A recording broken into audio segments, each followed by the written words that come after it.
Kilalanin ang napakagandang dalagang anak ni Isko Moreno.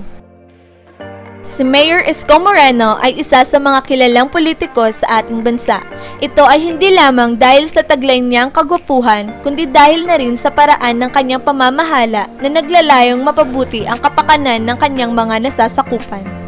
Sa katunayan ay marami sa ating mga mamamayan ang masaya sa pamamalakad ng kanilang bagong mayor, lalo na at kitang-kita ang malaking pagbabagong naidulot niya sa lugar ng Maynila. Bago pa man ito maging isang mayor, ay nakaranas muna si Isko na maging isang artista at gumawa ng mga pelikula na tinangkilik naman ng mga manonood dahil sa galing nito at sa kanyang napakagwapong itsura. Ikinasal siya kay Diana Lenditan at sa biyaya ng Panginoon ay nagkaroon sila ng 5 anak na sina Vincent Patrick, Francis Dayan, Joaquin Andre, Franco Daylan at Drake Marcos. Madalas siyang maging laman ng usap-usapan sa social media dahil na rin sa good vibes na dala niya sa publiko. Maging ang kanyang nag-iisang anak na babae na si Francis ay pinagkakaguluhan din ng mga netizens dahil na rin sa taglay nitong karisma at ganda na talaga namang nakakaagaw ng pansin.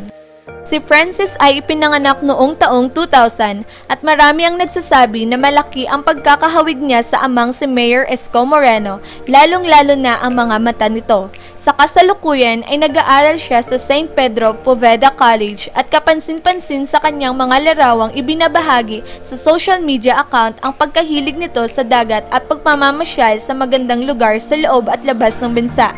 Madalas din siyang makita na kasama ang kanyang ina lalo na at wala rin siyang ibang kapatid na babae.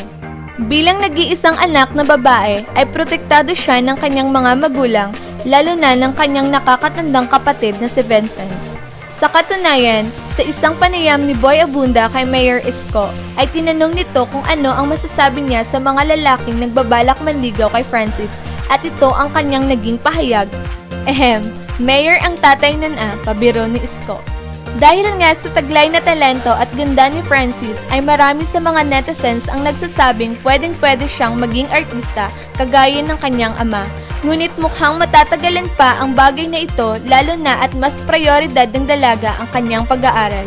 Sa ngayon ay nakatutok lamang si Francis sa kanyang edukasyon at wala pa itong balak na pumasok sa industriya ng showbiz. Ano sa tingin nyo? Mag-iwan lang ng comment, like and share this video and don't forget to subscribe. This is Daming Alam TV.